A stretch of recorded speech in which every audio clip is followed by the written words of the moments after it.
Tori Sparks. We're here live at Metropolitan. We're getting excited, really excited about promoting your event on the International Women's Day. What is that, March 8th? Man, I love your enthusiasm. I wish that my band were as excited about my show as you are about my show. Thank you so much. I got my Tori wear. You are the best. Thank you. Yes. Before I talk about the show, thank you so much, but not just for wearing the t-shirt, but thank you and thank Metropolitan, you and Tara and the team so much for always being super supportive of what I do, both before I collaborated with you guys, after, during. You guys are so wonderful. Thank you so much. I really appreciate it. Well, we're always trying to add value to the English-speaking community. And Tori, you're always doing so many benefit concerts to help children, to help women, to help people who need it. And hey, why not help you? Help them. So let us know what's going on. What are you doing on March 8th? Well, do you want me to tell you the truth, or you want me to tell you the story I've been telling all the other press people? Whatever you want to do to party. Okay, well, look, here's the truth. The truth is, we were offered a show at Luz de Gas, which is a venue that in Barcelona sometimes has a reputation for being kind of pijo, like only rich people go there, la la la, the beers are €8. The beers actually are €8, but this is one of my favorite venues to play because they have this reputation, right? But it is a beautiful venue, it has great sound, and they are one of the only venues in town that consistently offers up their place, which they could rent out for a ton of money, and they do, to private events all the time. They consistently offer their venue on a weekend night to benefit concerts all the time. I've played at many of them there. So I really respect those people at Luz de Gas, Roger and Feli and everybody, and they've always treated me so well. And that's why we decided to hold, we wanted to do a special concert there on March 8th in honor of International Women's Day. They said, would you like to do something that day? And I said, yes, thank you for thinking of me. But the idea was gonna be slightly different before I had some pretty serious health issues about 7-8 months ago. So once I recovered, more or less, and I'm still in recovery, I was like, well, my original idea isn't going to work, because the idea was to present a new kind of some new material for a new album, still make it a benefit concert, benefiting a good cause to help women in the community. But because I don't have new material, because I was like bedridden and stuff, I was like, okay, how can we save this, right? Because I think for all the good and bad things about your typical American character archetype, one of the good things that they teach us there is you just figure it out. You just find a way, right? So, and you know that very well. So it's like, okay, what are we going to do? We're going to cancel the date? No. Especially because it's supposed to be a benefit event? No. So how do we make this work? So what we decided to do is, in celebration of the fact that I am literally kind of coming back to life again. I couldn't sing. I couldn't speak for weeks and weeks and weeks. It was very scary. And to sort of celebrate the fact that I am back, so to speak, and also to celebrate the women in this amazing community that we have here in Barcelona, this creative community where honestly the women, when it comes to musicians and singers, they often don't get the recognition that they deserve, even though they're incredible. We thought, why not have a benefit concert where I'm kind of going back to my roots when it comes to the Nashville and the blues, the Chicago, this kind of sound that I come from. Celebrate those roots and what they mean to me, in spite of all the amazing stuff I've learned here. Celebrate the roots of all the people who will also be collaborating with us, all these incredible women who come from countries all over the world. Some of them came from here, some came from Africa, some came from England. I mean, celebrate all of our musical roots, right? And also continue to make it a benefit concert. And so as a result, the concert is called Roots Music Revival, because we're reviving. We're not dead yet. And we're all coming back to our roots, celebrating the musical things that we both have in common and what we learn from each other. And then the benefit concert aspect goes to help La Fundación Ana Bella, which helps single moms and mothers and women in general who've survived situations of domestic violence. So, I mean, what started out as kind of a problem, like, damn, what do we do with this date, became actually a really beautiful opportunity to showcase some of my compañeras and not just make it all about me and still help a good cause. So I'm actually really happy with the way it worked out. Yeah. Okay, can you share some names that people might recognize that will be playing that night? Yeah, I was just on the metro running back from a doctor's appointment, actually, for all this medical stuff. Like texting all the invitadas to make sure that they knew the days of the rehearsal. And I was riding with, for example, Jody Cash, who's an incredible singer-songwriter. She does like rock, sureño, southern rock and roll, country type stuff. She's like a little tiny Catalan Dolly Parton. not in all senses, but in terms of the abilities. And we have Marga Mabande, who's an Afro soul diva wonder. She's incredible. She writes her own music. She's amazing. All these women write their own music too, which is another thing I love about them. Coco Jean Davis is probably the best known name that we've got on our roster. She used to be the front woman for the Excitements, and now she's got Coco Jean and the Tonics. She's toured all over the world. They just got back from Morocco. They just got back from France. We've got the Sparkles, which are a trio of incredible female voices, and I met them through the Elvis and Friends benefit concert that I participate in at Luz de Gas every year, and a couple more that we're still trying to wrangle and make sure that they can be a part of it, because obviously on International Women's Day, lots of women already have concerts, but I just want to showcase as many of the women from the local community as I can. And those in particular are some of the first people I asked, because they're people who I either know and have collaborated with in the past, or people I just really respect and would like to get their names out more. So, yeah. So how can people get tickets to this event? Well, the tickets are sometimes people ask me, oh, are you a professional musician? And I say, no, I am a professional Facebooker. And sometimes I also play music. But the links are like as many places as I could put them. I put them. It's on intradium.com. Intradium.com is where the official ticket link. But that link is on the Luz de Gas website. It's on my website, torisparks.com. I've been posting it on Facebook, on Instagram. Pretty much if you search Tori Sparks Luz de Gas or Tori Sparks Luz de Gas March 8th or Roots Music Revival, you're going to find it.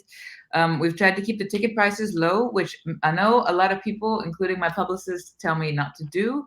They say, look, it's Luz de Gas. There's a bunch of well-known and really good female artists on this bill. Like, make it $25, make it $30, and it would be worth it, I think, this ticket price. But we put the price at 12 anticipada, 12 online, and 15 at the door, because, of course, we like to raise as much money as we can for this foundation.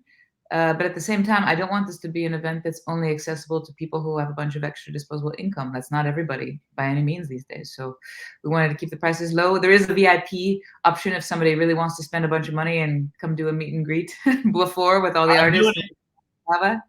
Oh, yeah. I'm doing it. I'm doing VIP with Tara. Oh, that's amazing. Well, you guys are VIPs anyway, to me. Can I wear my hat? Well, of course, you can wear the hat. As long as you wear something with the hat, not just the hat, because I'll get in trouble. All right, so it's going to be at Luz de Gas. And if you can get their tickets on Metropolitan and at torisparks.com, right? Yes, exactly. The ticket link itself is on Intradium, but there's links on Metropolitan. There's links on my website.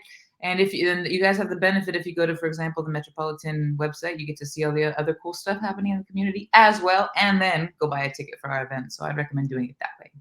Yeah.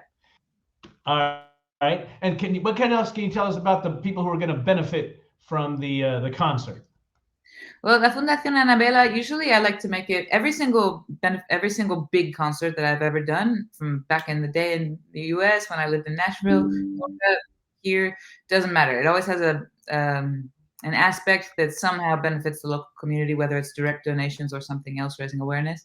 And in this case, it's not a local charity, which is how I like to usually do it, but it's just such an important organization. It's an international foundation that has different offices in different places, but it was started in Spain, and they provide educational opportunities, work opportunities, support to women who need it. And I think sometimes feminism can become, like, as they say in Spanish, very topical. Like, it sounds like a bunch of women who are complaining about their lives and, pobre de mi, life's so hard. But it's not what it is. Like, me as a adult woman now, I can't even imagine how my mother, as a single mom with her own company, made it work, where she still made our lunches every day, drew pictures on our napkins, and made sure we got to guitar class in my case, and horseback riding lessons in my sister's case, so that I could be a professional musician touring the world. So my sister can be right now helping an Olympic athlete train her horses. I mean, my single mother did this somehow. And when I asked her, how did you do this? She slept 3 hours a night. She sometimes didn't eat so that we could eat, stuff like that. So the older I get, the more I want to support organizations that specifically help women who have no one to help them, not because they're women, but because more often than not, the burden of child rearing, the burden of lots of societal expectations that just don't apply to men fall on them. So it helps these women who are doing the very best that they can. but they need a little bit extra help in order to give their kids an opportunity at a good life, or they've somehow managed to get out of an abusive relationship and they just need someone to be like, look, let me help you. Let me make sure you're not alone. I think that's really important. Okay. Well, yes, I'm thinking of what Debbie D must have been doing when you were young, because she's an amazing spirit. So I know where your chispa comes from. Your mother's a kindred spirit that I Yeah. don't think anything would ever hold her back. But I can see how obviously women and men, but in your case, we're going to focus on women because that's March 8th theme. Need a little bit of extra help, and not always it's just to get them to a position where they don't have to suffer so much, because life can be tough when everything is good, let alone when you have some really not so great cards that are thrown on your table. All right, so tell me more about your music. How are you doing lately? Because I love your albums. I see you're doing a lot more electric guitar stuff. What do you have in store for us on March 8th? Well, first, I want to answer your question, but also I do want to say, because I'm sitting here talking to you and you are a guy, that this show also, my musicians are all men in my band, and some of the women who are coming, they're bringing some of their accompanying collaborators who are guys. And this is not a concert that's like about women, yes, men, no. It's simply just the same way that if you were going to do a concert that raised awareness of the rights of indigenous people in what used to be their land, but that's now Texas or Arizona in the US or something. It's just saying, look, this is important. It's not saying, and you guys are bad. No, it's saying, look, all of us here come together for this cause. I just want to make that clear, because you, for example, are always supporting like the Barcelona Women's Network. You're always supporting what we do. And we don't want any guys to feel like, oh, it's one of those. No, it's just we want to help this group of people because it's International Women's Day. But any men are more than welcome. And the only people who aren't welcome are the people who are going to, for some reason, have a problem with a bunch of really good rock and roll. So everybody else is completely welcome. And as far as the music goes, what you were asking me is, as you know, I came from my Nashville roots are the rock and blues, and I tried really, really hard to avoid country like as much as I possibly could, because I was in Nashville and I wanted to go against the grain. But and then coming here, I had the opportunity to learn from all these incredible flamenco and rumba people, and it's the weirdest thing ever to be born in Chicago and end up on stage doing palmas with a rumba band that you've produced their record. Super weird. But I've learned so much from them, and our last several albums with my band have been rock, blues, flamenco fusion. But I do think it's important not to forget some of the stuff that really drew you to music in the first place. So a lot of the music I've been finally starting to write again now that I've gotten my voice back. It's music that kind of goes more back towards the world of rock and blues, and some of those new songs we're going to play at the concert. Some of the songs are going to be songs from the Nashville days that to me are old hat kind of, but I realized that no one here has ever heard them, so I thought it was worth putting both of them on display in this case. Yeah. Am I going to get a chance to wade? My Mexican roots makes me want to go into the water and wade. Oh, God. Watch out for that razor wire down there in Texas, you know what I mean? But well, the thing is, see, these are like my toss-ups, no? Because I don't know what to do with we don't have an encore planned. We almost always use Wade in the Water as an encore because you get the audience involved. But because we were trying to present a repertoire that's different this time, well, it's not 100% different, but a lot is different. I don't have that on the list, but if you're there and you scream Wade, I'm sure that we will do it. I'm sure we will. Verde, and I want Penny on a Rail. Of course, I want Mama. These are all fantastic, classic Tori songs. Well, Mama we're doing for sure, because Mama's a song that was on this album this little pink album that you see in the corner back there. That's called Until Morning Come Out of the Dark. It's a vinyl hanging on my wall of myself in my ego room here up in the office. That song came out on that record, but we redid it kind of rumba style with the band here. So that one's going to be on there for sure, because if you have a song about your mother, how can you not play it on an International Women's Day concert? That just makes sense. That's what I was thinking. So that one for sure. There's a couple others you mentioned. With Verde, we have a surprise, because that one's from the new records, but I found a way to kind of stick it in there too. And we just, on one hand, I wanted to make sure that the song, also that we didn't do a concert that's different just to be weird, but that we did try to, we're playing as a quartet, not as a quinteto, not as a 5-piece this time. So it does sound a bit more rock and a bit less flamenco for sure. So, yeah. How about the Leaving Side of Love? That one makes my hair stand up. Oh, thank you. That one and Penny on a Rail for sure we're doing, because those are examples of songs that I do play these days with Hadi, for example, my percussionist, when we do duo gigs and stuff.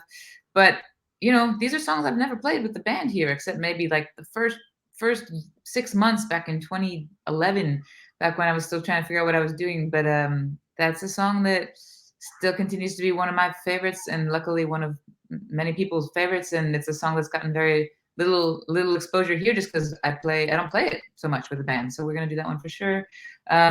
We have TV Dos, Las Culturas de la Dos, on the 6th, 2 days before the concert. So we get to play one song. So it's between Leaving Side of Love and this one other new song that I'm not sure. We'll see which one we play on that show. And so, Tori, tell me this: how are you inspired by the songs that you write? Do you like go out to Turkey or to Morocco by yourself? Because I know you're very adventurous, and then you meet some cool people. You're in places getting a what do you call these? A hamma or a massage, or yeah, those are awesome. Yeah. And then, how do you get inspired with the music that you write, dear? Well, it's a good question, because what's funny is people don't understand my life at all, and I don't mean that like because I'm so special. It's just that people don't know what it's like to be a self-managed artist, and I don't know what it's like to be an artist with a manager, by the way, I just have to say. But I've always been self-managed, so people assume that I sit around all day and just like.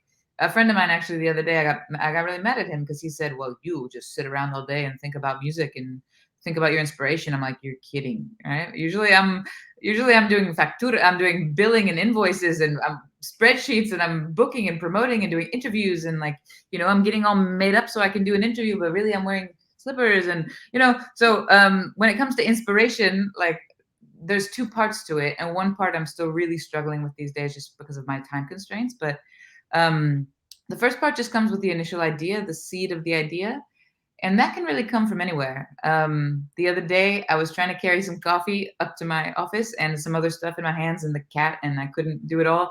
And the coffee spilled a little and started dripping, and a line came to me that I haven't written anything about, and it was something along the lines of, I will forget, because well, I'll tell you that story in a minute, because I'm in a particular mode at the moment. But especially when you're in the mode of processing a bad situation, you're not still sad about it. You're in the processing and acceptance mode, right? The line that came to me was, I will forget you drop by drop with whiskey and blood, self-medicating with those things instead of love. How's that for inspiration? Wow, you're getting profound. That's getting deep.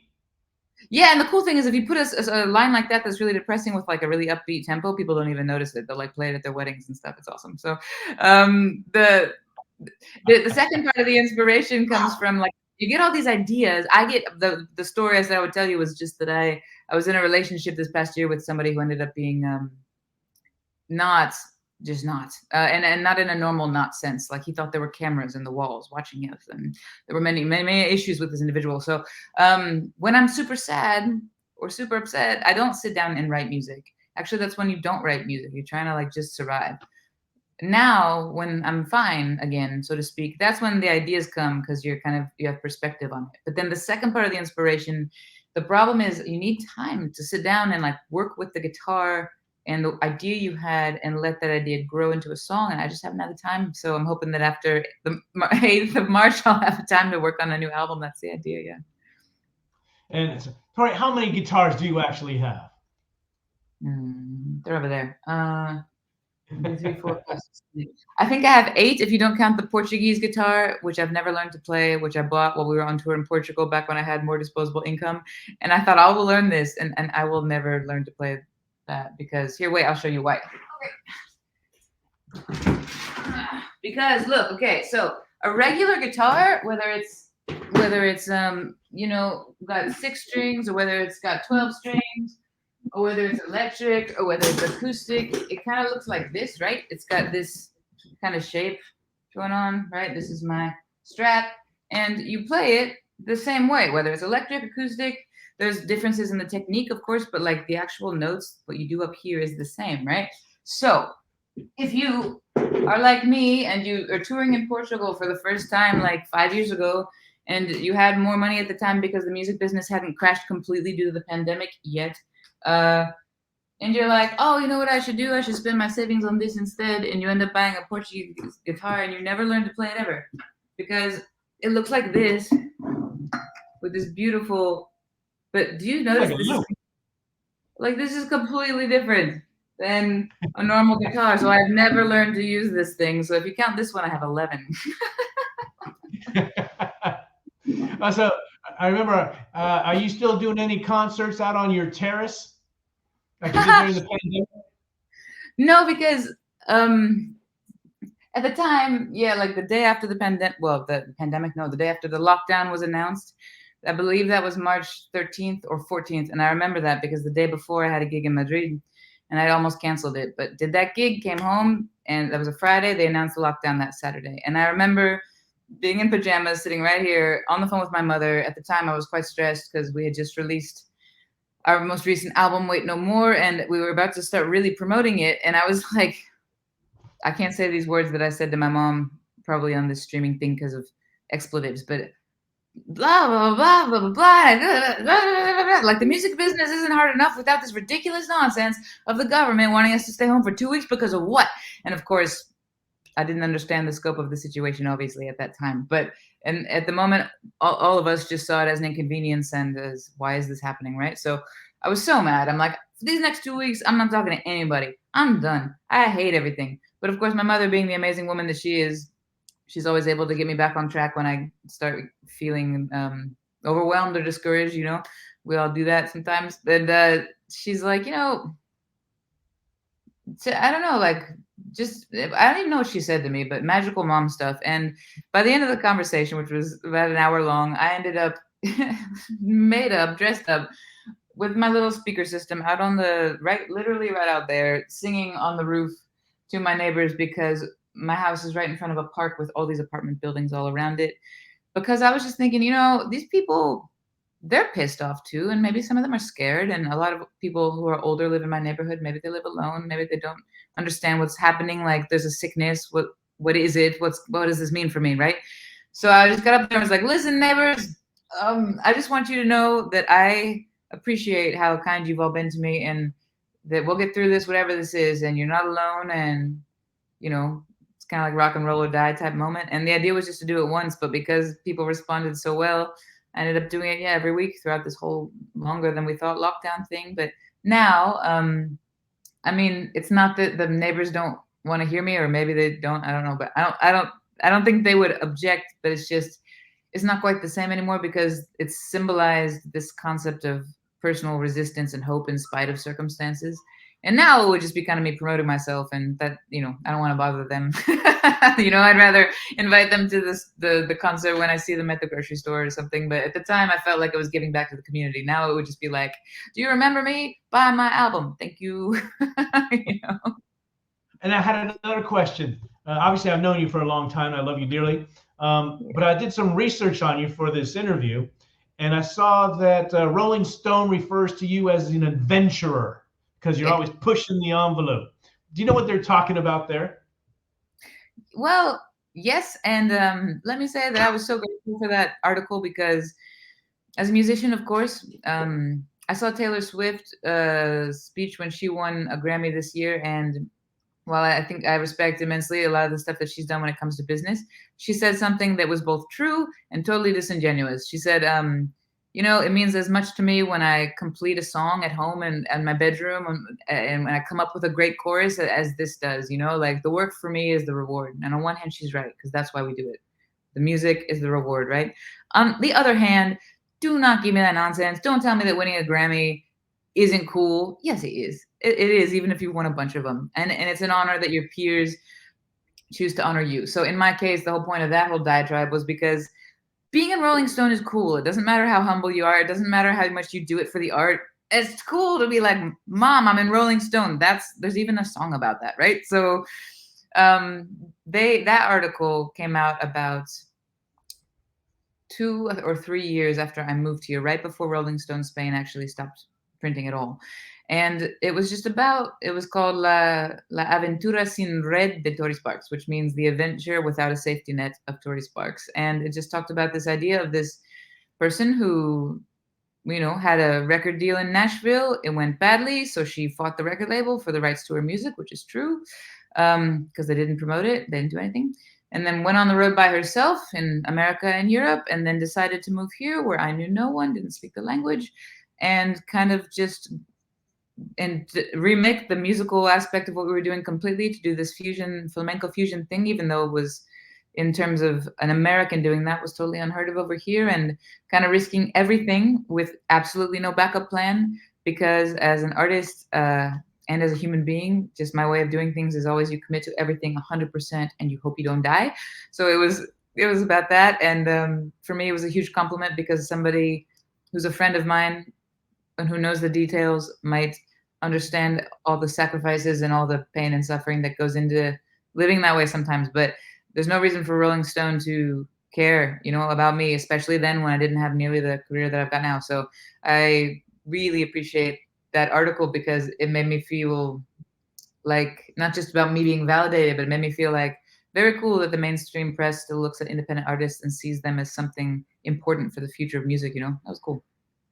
Yeah, and then I'd like for you to expand, maybe even promote yourself a little, because every month on the first Monday of the month, you're adding culture and showing culture to Barcelona. Can you talk about what you're doing there? Yeah, that was an idea that happened also during the pandemic. In spite of the fact that the pandemic was terrible, it did bring to bear some really cool projects, like the Metropolitan Culture Corner, which is a collaboration with you guys. Because as I had already been, doing stuff with the magazine from time to time, sometimes writing an article here and there, because then I'd make enough money to buy myself sushi and stuff like that.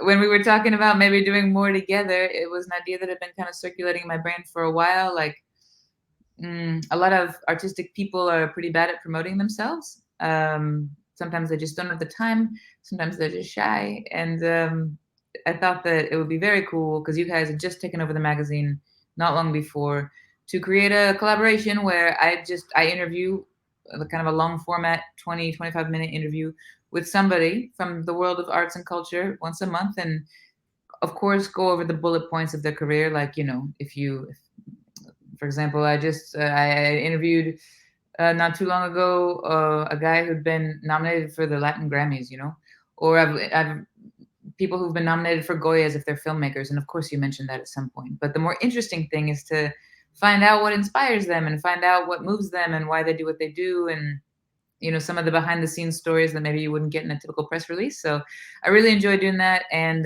it gives me the opportunity to showcase other creative people and to showcase Barcelona as a creative city, which makes me really happy. Yeah. Okay.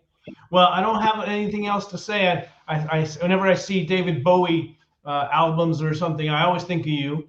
And yes. I would like to take this opportunity, Tori, to tell you we love you very much. We love what you're doing. I know that living your life without a safety net is basically how you do it. Your mom is a fantastic role model to do that, and also an inspiring role model, because she's just so awesome. But you are awesome too, Tori, and we really thank you for everything you do for the artists community, whether it's in music or in movies or films or photography or painting. I love that you go out there with a very open mind to try to find people who are not necessarily that have a big name, but that are still in that process of developing themselves here locally. And you're an amazing person. You're inspiring, and I love the fact that you're doing this again at Luz de Gas on March 8th. And unless you have something else to say, I think I need to go. I have a call in Mexico City coming up. Well, let me just add real quick two real short things. Well, three real short things. First of all, I love you too. And I'm not saying that to try to be nice on the interview. You and Tara and Metropolitan in general, you're a huge asset to the local community and in my life, and I appreciate you guys so much. Second, yes, the show March 8th, tickets on Intradium with all these invited guest artists. It's going to be a special show, so I encourage people to come. It's a benefit concert in case you just tuned in and missed that first part. Please check out information on Barcelona, metropolitan.com, or on torisparks.com. And final thing is, just because I've been mentioning that this is my return to the stage after health issues, the short version of that story is that I had a hemorrhage in my vocal cords compounded by COVID. And so I was extremely sick for about 3 months or so, and then pretty sick still for another 4 or so. And I'm still not 100% recovered. And I went to 5 doctors before I found someone who would diagnose me and didn't tell me it was all in my head. So the reason I mentioned this is just to say, as a artist or even just as a human being in general.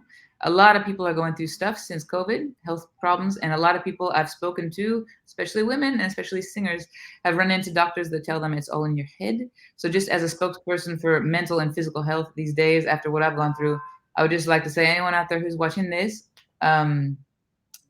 please take care of yourself, and please make sure that if you find a doctor who says, honey, you're just a crazy blonde woman, you just need to relax, get a second opinion, take care of your health. It's the first thing.